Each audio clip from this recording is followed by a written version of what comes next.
There's a misconception a lot of fantasy football players make that causes them to lose value or to miss out on good production.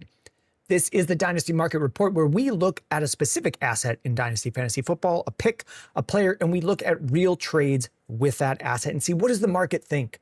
One of the best ways to make your Dynasty team better is by making trades. And we all want to buy low and we all want to sell high. So let's figure it out with Ceedee Lamb. What is low? What is high? And what's realistic for his 2026 production to get a gauge of what's this guy worth? So like I was saying, there's a misconception that people have. I get asked this type of question a lot as we go through free agency and as we go through the draft. The Cowboys added George Pickens. Does that hurt Ceedee Lamb? And a lot of the times, the answer is no. Or if it does, it's not very much. And people get too worried about another player joining an offense that they sell high or they sell low. They sell low on the key part of that offense. So Ceedee Lamb, George Pickens joins the Cowboys and people start asking, should I get out on Ceedee Lamb? George Pickens is good. Is he going to take targets away from Ceedee? And typically the answer is not really. What happens, people think of offenses as this zero-sum situation. We'll look at the 2024 Dallas Cowboys and try to gauge how much production Ceedee Lamb had, and then say if George Pickens comes in, it has to take some away. And what people don't think about is they could just get better. The offense could just have more targets. They could just score more points. So Ceedee Lamb could have the same amount of target share in a bigger offense, or have slightly less target share, but still be the biggest piece of a now bigger pie. And that's, I think, what we saw in 2025. Ceedee Lamb did miss some time from injury, but in the games he was playing, you were getting Ceedee Lamb level numbers. If he stepped back, I think it was more injury related than George Pickens related, and there was an opportunity to get in at value. And I think that still holds true. If George Pickens signs his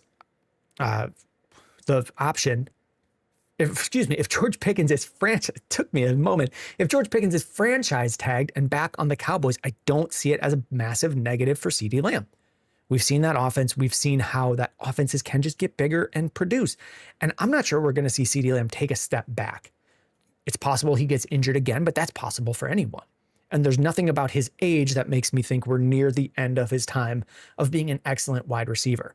So let's look at some real trades that have happened and kind of get a gauge of what are people paying for Ceedee Lamb and should we be getting in?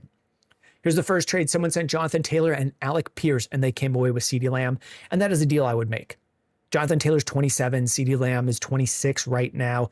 And I could be possibly wrong on Jonathan Taylor's age, but they'll both be in their age 27 season in 2026. And the thing that I want to call out here is running backs decline on average before wide receivers do by multiple years. Now we have guys like Derrick Henry who are still playing later in their career, later in their age at running back. Saquon Barkley is still producing at age 28, 29 going forward, but that's not common.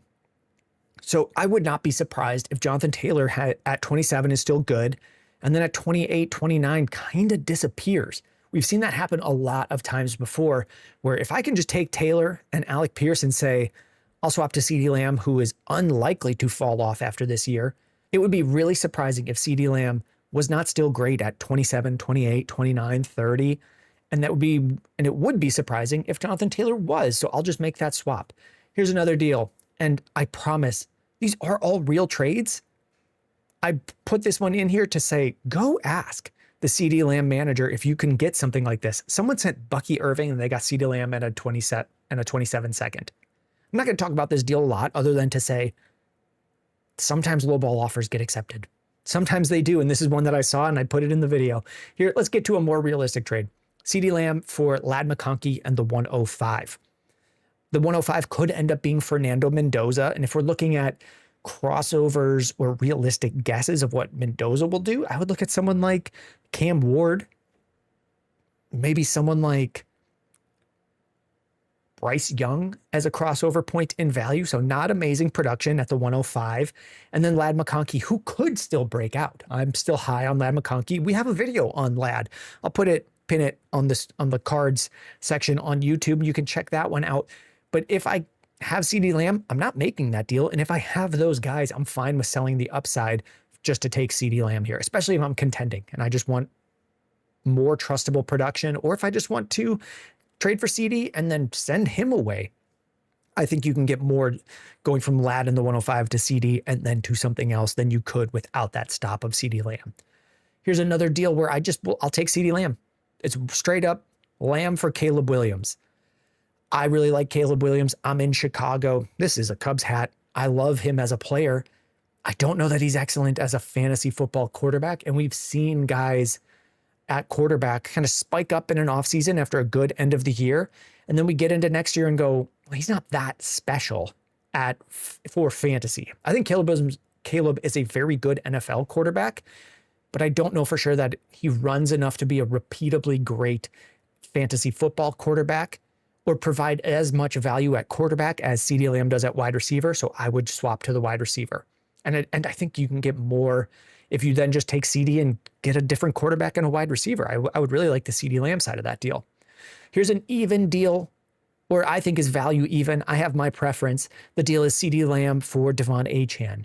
Now, I've made a video on Achane saying I think now is the time where you can get out, and I would swap to Lamb, but I think this is a pretty even deal. I'm open to being wrong about Achane. I have my take, but that doesn't mean I'm going to be right. I would take the Ceedee Lamb side, but I think this is a very even deal. Here's some deals where I would move on from Ceedee Lamb. Lamb for Nico Collins and Breece Hall. I really like both Nico Collins and Breece Hall. I've got a video on Breece. I think we're going to see a big breakout when he moves to any other team. He has the talent. The Jets have been so bad that they hold him back to an RB2 when we should be expecting RB1 numbers from him. So when things change this offseason, he's the type of player that you don't even need to wait for the production to happen. I think the market will respond to him signing with any other team by boosting his value up. So trading Ceedee Lamb for Nico Collins, who also gives really good production and is the same age as Ceedee Lamb, and getting Breece Hall on top, I think you can open yourself to make more trades out of there and come out further ahead. Another deal is Ceedee Lamb and a 27 fourth for Ladd McConkey, Colston Loveland, and J.K. Dobbins. Like I talk about when I'm splitting or down tiering from an asset, here we're going from Lamb to Ladd McConkey, but we're also adding in Colston Loveland, who could break out in his second year and shoot up in value. We could be getting a breakout from Ladd McConkey. When I'm splitting an asset, I want a lot of upward potential from all the parts that I'm getting. Ceedee Lamb is the best player in this deal, but Ladd McConkey could shoot up with no Keenan Allen there and with a new offensive coordinator for the Chargers. Colston Loveland could break out in his second year in the NFL at tight end. Tight ends typically take a while to develop to becoming great. So if we're looking at Loveland and saying we started seeing some early and we could see more, like no one's going to be surprised if Loveland has a massive second year. And then J.K. Dobbins is just a nice throw-in piece. He probably signs somewhere and is a decent RB2 or flex option for at least 1 to 2 more years. So if I'm moving on from Lamb as part of a rebuild, I think we've gotten enough assets that could raise in value, that could get me to move on. And that's going to wrap it up on Lamb's value. I think there's a lot of room to get in. I know I've given more trades where I want to be acquiring Ceedee Lamb because that's what I was finding in the real trades that happened. There aren't that many where I thought it was even, and most of the time I wanted the Ceedee Lamb side, not just because he was the best player in the deal, but because the price wasn't that high for a player of his production level.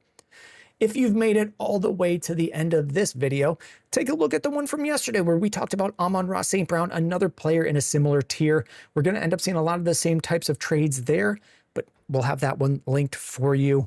Thank you very much for watching, and we will see you in the next one.